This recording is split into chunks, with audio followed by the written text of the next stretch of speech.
Am I on? I am. Good afternoon. Uh, think it's time to kick off. It's a nice, cozy group of people, which means I can forget about the slides and just do demos, right? That sounds cool. Good afternoon, everyone. We'll start off with a very cool animation. I miss when PowerPoint people used to give us these amazing animation, like fold them up as a paper plane and fly them off. But my name is Nkosi. My full name is Nhlanhla Nkosi. And I come all the way from Johannesburg in South Africa. For my full-time job, I work as a software engineer in a company called BBD.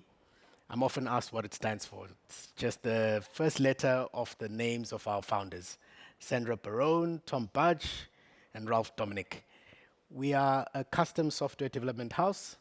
Started about 42 years ago. The slide is a little bit old. 42 years ago in Johannesburg, and now we've grown to be smallish international software company. We operate across all of these different locations. And I'm telling you this because I'd like you to understand that my job is a little bit different from everyone else. So we don't build any products. We build custom solutions for other people like banks, insurances, and governments. And my job is to lead a small team called ATC. Now, this team, on paper, we are the company's research and development unit, which means we get to build whatever we like, burn through budgets, and call it research. Because I have such flexibility in this space, I've also decided, or rather, one of the responsibilities that we have is to take the lessons that we learn and come and share them with the company. And because of our work there, they've also made us responsible for learning and development. So we also provide training to the rest of the company. This is probably one of my favorite parts of the job, and that is because I really, really like teaching. To fuel this passion, I also teach at Wits University, which was rated the #1 university on the continent just yesterday. And I teach computer science at this university. And one of my problems is I'm easily convinced to do things that are related to technology. If someone says, we should really build this, I find it hard to say no. And so I accidentally got tricked into doing a PhD. So now I'm also a student at another university. I absolutely love technology and community. So I also co-organize a couple of meetups in Johannesburg. And my favorite, in case the font size didn't give it away, is Josie JS, where we meet monthly to talk about JavaScript. If you haven't realized yet, whenever I'm given the microphone, I tend to overshare about myself a little bit. And this talk is not going to be any different. Today, I plan to tell you a lot about myself, but one thing in particular. I really like JavaScript. A lot. An obscene amount. And I build things with JavaScript that we shouldn't be building with JavaScript. That's me. This is because one of my old tech leads really loved JavaScript, and he got me into this incredible language. I used to be a C++ developer, and assembly, those were my things, and he really got me interested in JavaScript and web technologies. I think it's his fault. And he absolutely likes questioning what we should be building as web developers, and I like challenging it by building absolutely everything he doesn't want me to build with it. I think my former colleague, Jerry, captured it really well. She said, I like JavaScript because it's broken. And I can relate to that. I feel the exact same way about this technology. So, number one, you now know that I like JavaScript. The second thing I want you to know about me is that I hate apps. I really, really don't like mobile apps. The third thing, before I tell you why I don't like apps, is that I really, really like JavaScript. So the rest of this talk will be me showing you some of these things that I build with JavaScript. Why I hate apps? See, my first phone was a Samsung S4 Mini. I don't know if any of you were using Samsung when they were in that range. But this phone was really awesome. I think it's the first phone I bought with my own money as a working adult, so I was really proud of it. And I used it for quite a while. It died a sad death. I was rushing through the airport because I'm always late. I got to security. I had to take things out of my pockets. and it fell. It didn't crack, it didn't break, it just fell and went silent. The phone died, but before it did that, and no, it didn't explode, but before it did that, it started complaining to me about storage. It was running out of storage for pretty much everything. It's quite interesting that this is the thing that frustrated me the most, and my iPhone nowadays seems to have the exact same problem, despite it costing 10 times more. But nonetheless, one of the things that I struggled the most when I had this phone with was space for other applications. And so I'd go to a restaurant, I'd go to a place, and I'd have to download the most useless app ever. You need to download an app just to read the menu. You need to download an app for pretty much everything, and it frustrates me. So recently, I helped a non-profit organization build a platform that helps citizens in South Africa report issues to their local municipality. Things like potholes, burst pipes, electricity issues across the country. To my shock, our co-founder, at the launch of this website, stood up and told people that we were rolling this out across the country and that we were going to build an app. Needless to say, I was confused, I was flabbergasted, and I went and told him how much I think this is a bad idea. Not because building an app is a bad idea, but just because I really don't like apps. And every time I go on a rant, my colleagues tell me, but apps have a place, apps are important, they're more secure, all of these things that, are apparently important. This is all to say that I am invested and very interested in the idea of making the web platform indistinguishable from the native experience. Building web applications that truly give users an incredible experience to actually use our stuff. One of the biggest critiques that we have of the browser is that it is not as secure as, say, a native application. And the big issue here was around access to sensitive information. And so while apps have this benefit of being able to get direct access to your machines and all of these things, the browser has been limited in terms of doing this purely because of how unsecure some of these websites are. But, as Jeff Atwood once said, anything that can be written in JavaScript will eventually be written in JavaScript, including AI, by the way.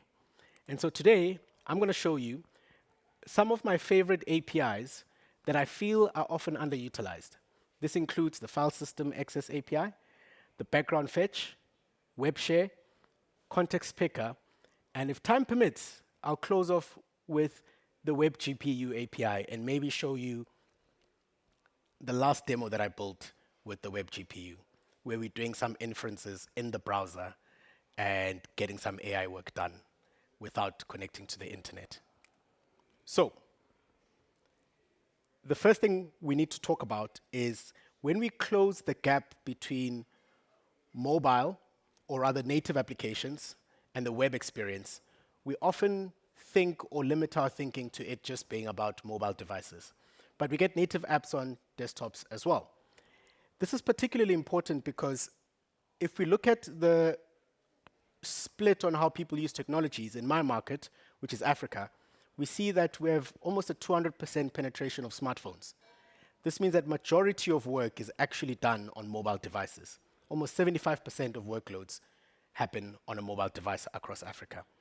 While this is true even globally, that about 60% global access of web technologies through a browser or through a mobile browser, we see that in markets like the US and Germany, desktop are still quite dominant. And if we're going to build important business applications that mostly work most of the time, it's also important to think about how we close that gap in the between the browser and native applications. And we've already seen products like the Microsoft Suite rely on the browser or try to move users to the browser much more than they do on the native applications.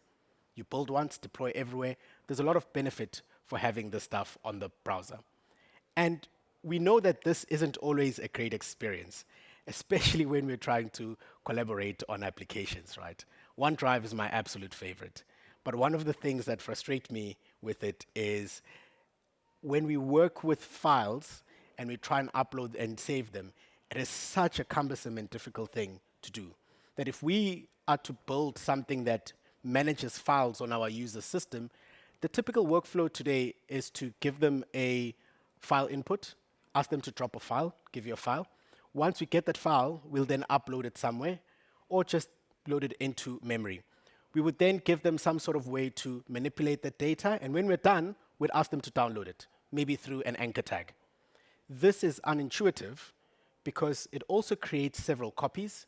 It also then means that on my file system, I end up with file 1 in brackets, 2 in brackets, 10 in brackets. And this is where the file system access API comes in. It gives us a way to read, write, and save files directly on the user's machine. This means no more uploading of files. We simply need to get permission to access the user system, and through installation of no other library, just the browser-based API, we can get access not only to the physical file itself, but to the directory and subdirectories that the user gives us permission to.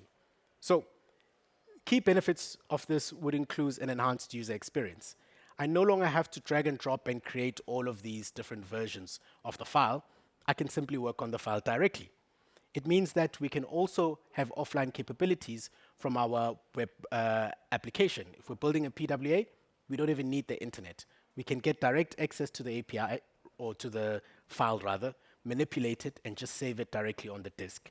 It also means that if we don't need to go to a server, it means that we can actually get some performance enhancements because then there's much fewer network calls here. There's really three key methods in this API that give us access to what we need. And my favorite thing is that it uses the native API that users are familiar with.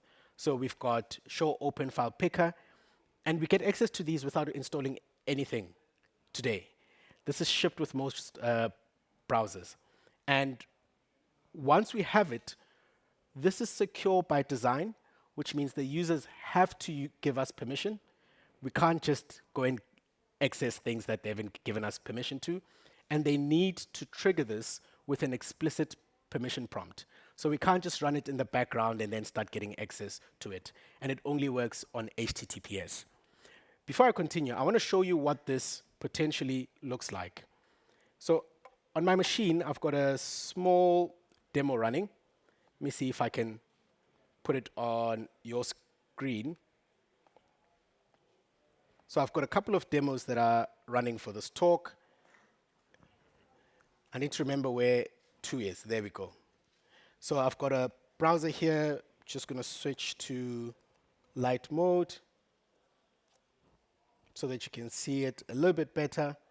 And I've got it running in my browser, which also needs to come to your monitor.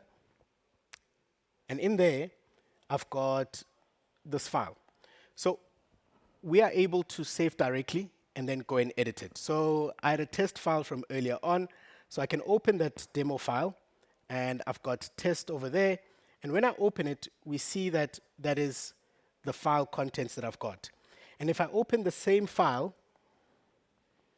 I'm going to just go to my downloads folder and show you that I'm opening the exact same file. So in here, when I open the test file, we'll see that the contents of it is pretty much the same. And if I get rid of this and I update it over here, let's see, NDC CPH is awesome, and I make that my test, I can then simply save that and save those changes.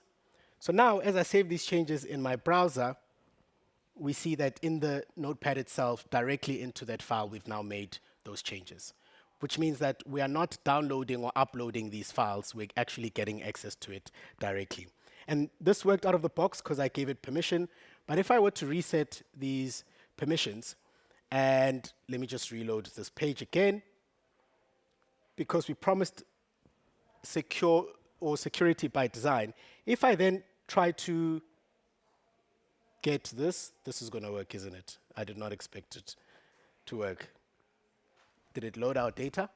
It did. Let's see if I save it. Do I have permission first? I do have editing permission already. So if I remove that,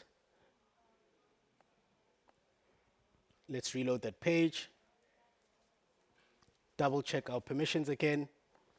And if I save this, it failed to execute that save because I removed the permission for the browser to have access to it. And you saw that that access or that permission was explicit for editing changes, which means we can ship this with confidence that our users will need to always be aware and give explicit permission for us to use this. So this is currently supported in Chrome and Edge, as well as the Opera browser, with Safari and Firefox working on this. So quite soon, this will be an API that's available for users across the board. But if you're building an internal application that works for all of your employees or colleagues, this is now a viable way of shipping capabilities to your users because you would know what browsers they're all using. But now that you've got these files and you can work and you can manipulate all of these files, it's also now important to be able to share these files. And typically, because we're working in a browser, how we would share web content is by simply copying the URL and then pasting it wherever you want to share it. This is okay, and it works most of the time for public-facing applications. But if your application has some sort of authentication layer in it, or has other things that you don't want to share, and all you want to share is the actual artifact, the file itself, this workflow no longer works, which means now people need to download that file and then find another alternative way of sharing it. And this is where the WebShare API comes in. And we take lessons from native applications where if you open up a file, you can simply share that file itself on your phone using the native share tray. This API tries to bring that experience directly into the browser. You'll remember the first variation of it. All the websites started having all of these different share buttons. Twitter had its own, LinkedIn had its own. All of them had different variations of it, which is still not really great. What we want is to have this native share one. And how that would typically work is that if you look at the API itself, it used to only take a title, the actual text, and a URL. So even though we had these share buttons, all it was sharing was just still the URL, but not the actual object itself. If we go into YouTube and we click share, we can still see examples of this API being used. And why these are different is because each of these platforms would then treat that share differently. So if you take a look at LinkedIn, for instance, it will try and find that image on your scraped site and try and preview it for your user. No one knows what Twitter does nowadays because it's so inconsistent, or X. But here, when I pasted it, it didn't even do anything for me on my desktop browser. This is good enough, but not great. The workflow that we actually want is to be able to share the actual blob content itself over the wire and get the other user to get it without needing to go to our website at all. And this is where the Level 2 Share API comes in. Now, this API enables us to package the actual content that we want, that physical file, open up that native share tray, and allow the user to share it to any of the platforms that they are used to. Now, this is great because it allows us to use the native UX. It simplifies our development because now we don't need all of those many buttons that we used to have on our sites. And it gives us access to all of the share targets that the users have installed on their phones or their computers. It's also then quite important because the key differentiator between level 1 and level 2 is that instead of just sending the URL, we're now actually sharing the data, the actual object that we want to send across. Could be a video, an image, a text file, whatever it is, and it's secure by design because, again, user gesture is required. And what that experience looks and feels like depends on the device that you're on.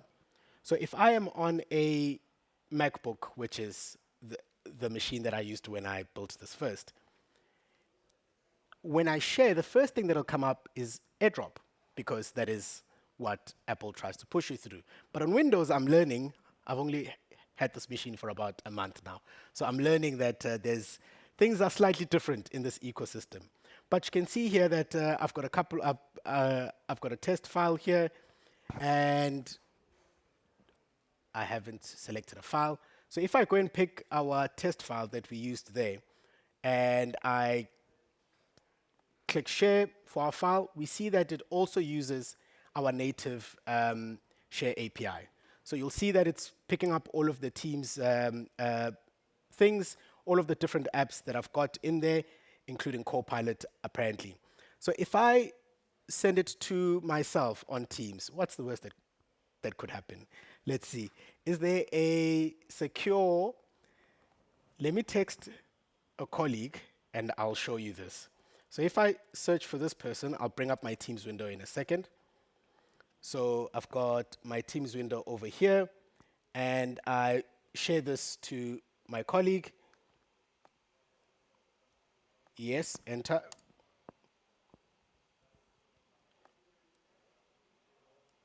Let me try that again.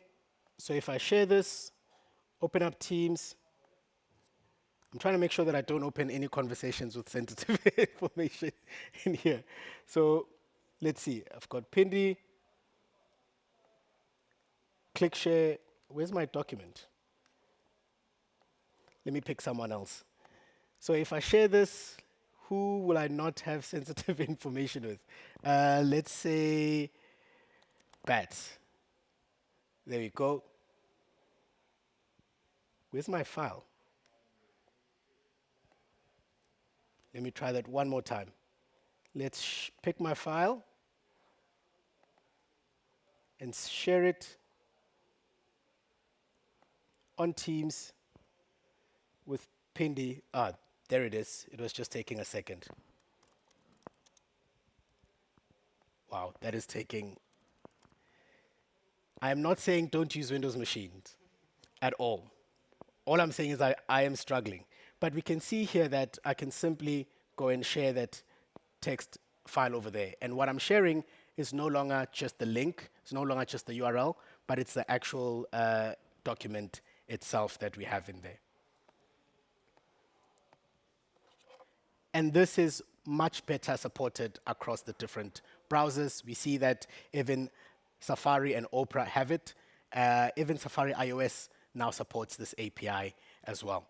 In Android, we see that it is not supported yet, but it's meant to come in quite soon. Quick question, how many of you have heard of PDD? I'm seeing some head nods. Last time I asked this is what people told me they understood by that. But actually, I was talking about a company called Pinduoduo. Has anyone heard of this company? They are the company, or they are rather the third largest company on the Chinese stock exchange. They are the company behind Temu. And one of the things that made Temu as successful as it is today was this idea of group buying, getting users to be able to share their buckets, what do you call them, carts, to be able to add things to my cart, share it with my contacts, and have everyone else be able to add their things and we pay collectively. What they were able to do with that capability was to ship directly from producers and farmers in rural areas of China directly to markets in the big cities across China. And it was that bulk ability to buy that made that possible and profitable to do so. And one of the things that they cite as being able to do is to make it easy for their users to share on a social level. And one of those things is the ability to rely on things like contact pickers. So if we look at the new contact picker API, it is really a different way of getting your users to share contacts. If you think about it, today in the web platform, if we wanted a user to give us the phone numbers of their 10 best friends, they would need to go into their phone, copy that number, come and paste it on our phone. Across Africa, another big use for this is wallet payments, phone-to-phone payment systems. And even there, for that, I always have to go and find my mother's phone number, come back and paste it into this app or into this web application. So the ability to get access directly to the contacts is something that has, I think, untapped power, especially in developing markets. Now, with this API, it's privacy preserving, by allowing users to explicitly choose what part of their contact details they share with us. So they can choose to share just name and phone number, or share everything that they have on their contacts, including the company that you work for. It has an improved UX because it uses whatever operating system this web application is running on. And the user needs to pick and tell us these are the phones that you get access to. So it adds user trust to your application. I'm not going to show you what this looks like because it only works on mobile and I don't have an Android phone at the moment. But what it looks like on my old testing Android phone, as you can see, I'm a great full stack developer. My UI is top tier. So it would require a user to prompt it. So we don't just kick off things. The user has to initiate. So they need a button there. And I grayed out everyone else's contact details there and just left some of the things that are there. And what the user would do is you'll see next to some of these contacts, we have these ticks. So the user has to choose either all of them or give you access to some of them. And at the top here, you also see that they choose whether to give you access to the profile picture, to the names, to the phone numbers, and anything else that is on their devices. And once they click continue, we can then get access to that information and do what we need to with that. Granted, the support for this API is still a little bit limited with only Chromium-based browsers and Android WebView supporting this. One of the things that I find quite interesting about how we are trying to close the gap between native and web application is that we seem to be building all of the things that the native experience has just always had. And one of the things that I am enjoying working with JavaScript in is in AI. This image was generated by AI, but one of the big problems with it is that these files are large and downloading them takes a while. And this brings me to the next issue at hand that I want to talk about. That is downloading and uploading of things. We've all been there. You try and download a large file, you accidentally close the tab, or you've got so many tabs you can't remember where it is, so you close all of them, a network drops, and you have no idea what happened to your file. All of us, whether you're downloading work, whether you're downloading models, whether you're uploading things, we've all absolutely been there, especially when you're downloading things like videos and these large LLMs for you to work on locally. And that's where probably one of my favorite APIs comes in. The background fetch API allows us to execute fetch commands in a background thread such that even if we close the tab, the upload or the download still continues. This API is really awesome, and it's actually quite easy to use. You can check if the browser supports it. Well, firstly, it's reliant on the service worker, right? So you can offload that work onto the service worker, and then your main thread is freed up to do everything else that it needs. You can also close that tab entirely. And once the download or upload is complete, it then updates a message for you to hook onto and then action that data itself. Additional things that you add on is things like icons and a title so that you can see it on the top right-hand corner of your browser once it's done. And I've added a few code snippets here to show you how simple it is to actually use this API. So over here, we see that once the service worker is running, you can pass it an event handler in order to pick up whether your fetch has failed, is complete, or whether it has succeeded. This also means that we can now support uploading even while the web application is offline. So if you're building a progressive web app and you've got users in low connectivity areas, you can rely on this technology to upload this in the background. And once your user reconnects to the internet, the upload can continue. Demoing this part is always interesting because some of the Wi-Fi at conferences can be good and sometimes it can be bad. So we can start it and see that that finished quickly. But if I start and I abort it, so we can end the download halfway and then continue it or restart it. When we start, we can close that tab. Let me see if I can abort. I'm going to start and close Ah, that's not fast enough. Is there a shortcut to closing a tab? There we go.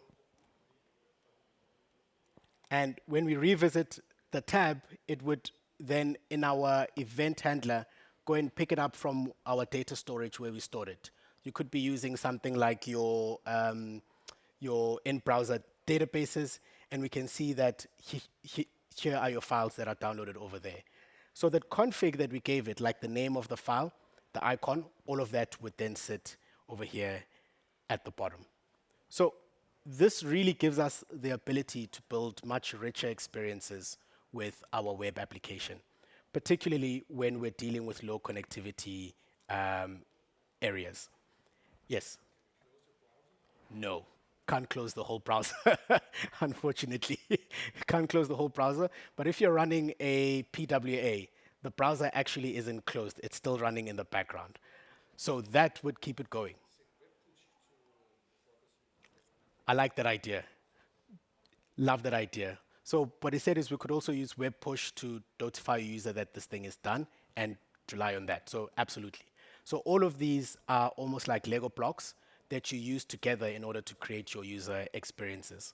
And as I said, this is made possible simply because of the service workers that we have access to. This means much better reliability on our web applications, means improved UX, and it means we can manage our resources better. The one more thing I want to show you is this video. This video is running in the browser, by the way, and it's not really a video. This is actually being rendered in the browser. Those waves are quite computationally expensive because you have to calculate each of those vectors and how they interact with each other. And the most efficient way to do this is to use fast Fourier transforms, where you transform the position value into a different landscape and do calculations more effectively there. And even then, your CPU is just not good enough. These type of calculations are really what GPUs are good at, which also then, of course, GPUs are the talk of the town because of AI and the amount of compute that it needs, right? And remember what Jeff Edwards said, that anything that can be built in JavaScript will be, even though we really shouldn't be doing AI in JavaScript. But I'll show you how we can, right? And this Jeff guy really was prophetic because clearly JavaScript developers are just continuing. And this isn't the first time. In the 2010s, we had TensorFlow JS, which was JavaScript developers' way of trying to get into machine learning in the browser. Now, TensorFlow was really cool, and it was described as a WebGL accelerated browser-based JavaScript library for training and deploying machine learning models. Wild. In fact, every time I think about JavaScript developers, I just picture them with tinfoil hats trying to do absolutely everything that they shouldn't be. But you'll also see that this was WebGL based. WebGL is really, really awesome. It came out around 2011, I think. And it played a big part in creating what is now called WebGPU. WebGPU is a layer that sits above your underlying OS level system. And it's an API that makes it easy to get access to your GPU directly from the browser without needing to worry about dealing with the different kernel systems yourself. What this means is, if you look at this, so this, my monitor just went off. Okay, there we go. It looks like it's just this video. That's interesting. Let's see. No, the monitor is completely off. I don't know if I'm doing something wrong. Is it the HDMI? Let me go to the next slide and see. Yep, all of them. I can see them on my end.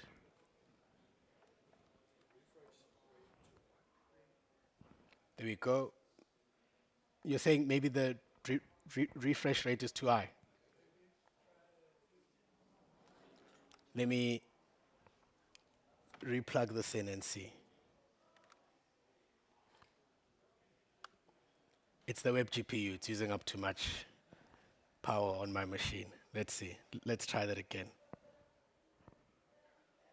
So I've got it plugged in. So it's interesting that this is one of those talks that doesn't have any risky demos for me, and yet it's the one that I have technical issues with.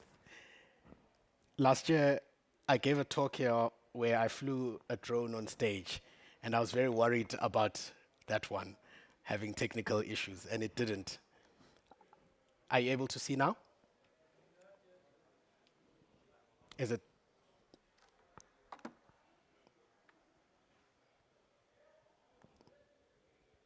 Can I plug directly to the big screen?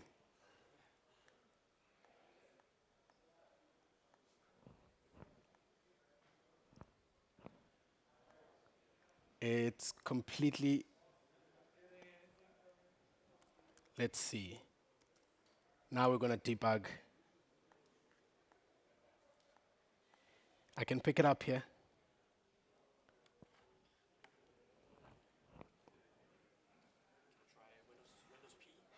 Windows P. I can pick up the second monitor.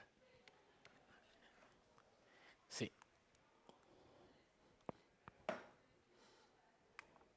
Crazy angle of the monitor. No. There. So I yeah. So I've still got it. It's just not showing on either one of these.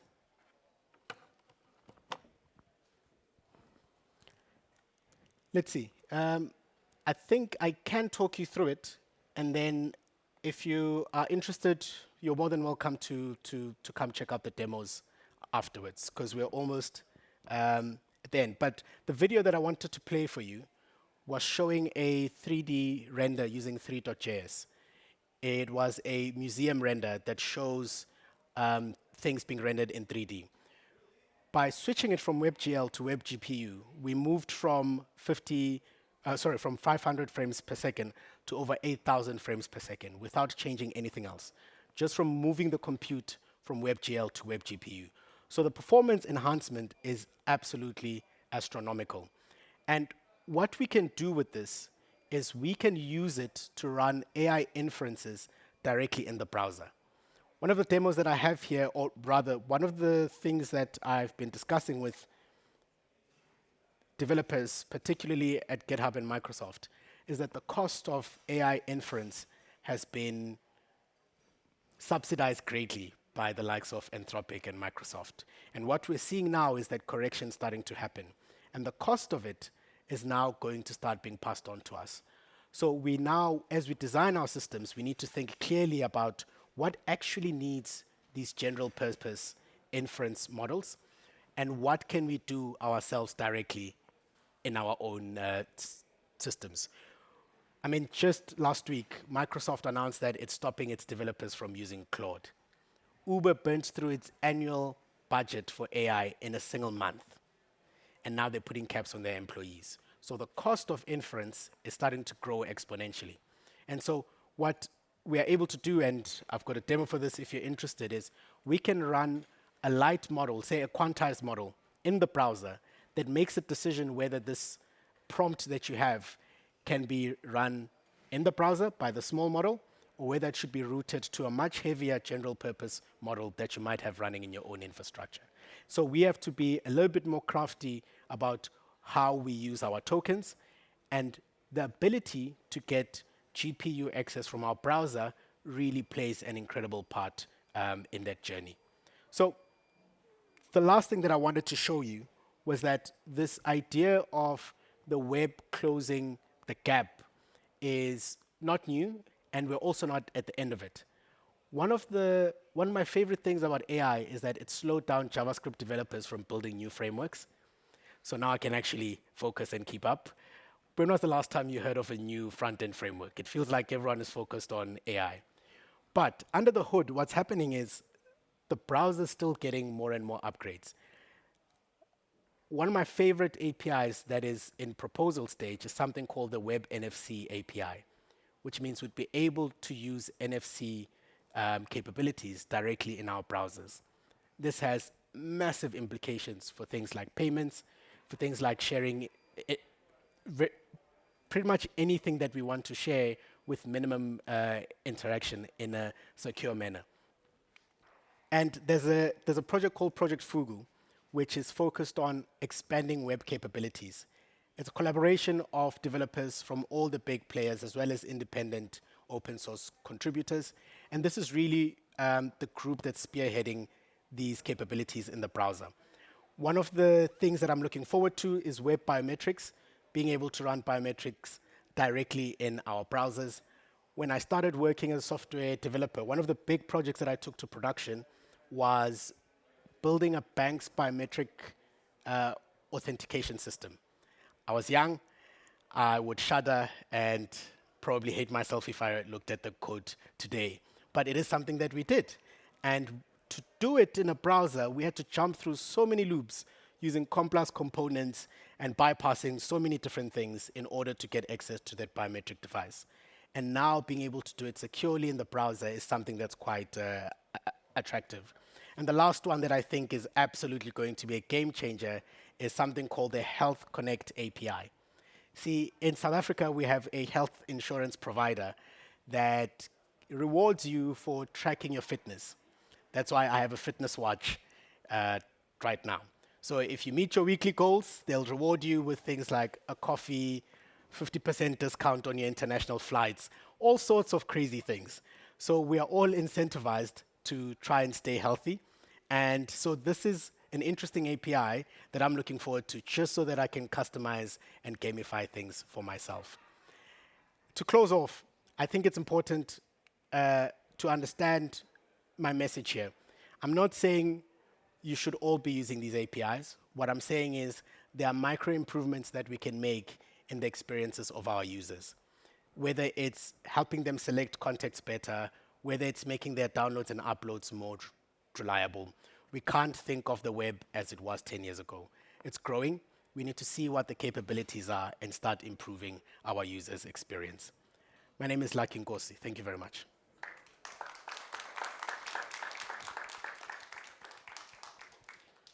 I think we have 2 minutes for questions. Yes. Sorry, I think there's a microphone coming for you. Sorry, you were saying?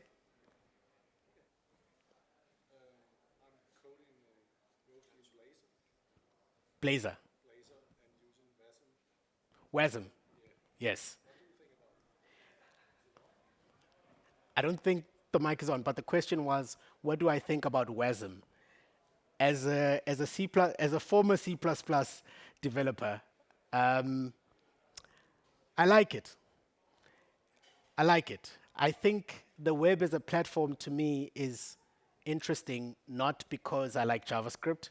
I think the web solves a lot of problems that exist in my market, which is the type of devices we target are low-spec devices, which means everything that we build, we need to think about reliability under really constrained circumstances.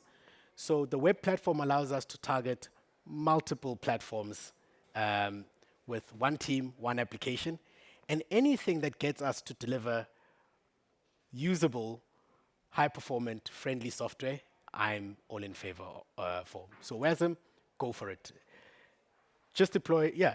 As long as you're building web applications and making the web better, go for it. How you get there, I'm not a purist on it.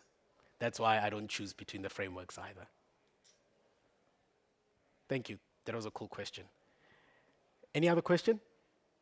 I'll assume not. Feel free to catch me at the party for a beer. Thank you so much. You guys were awesome.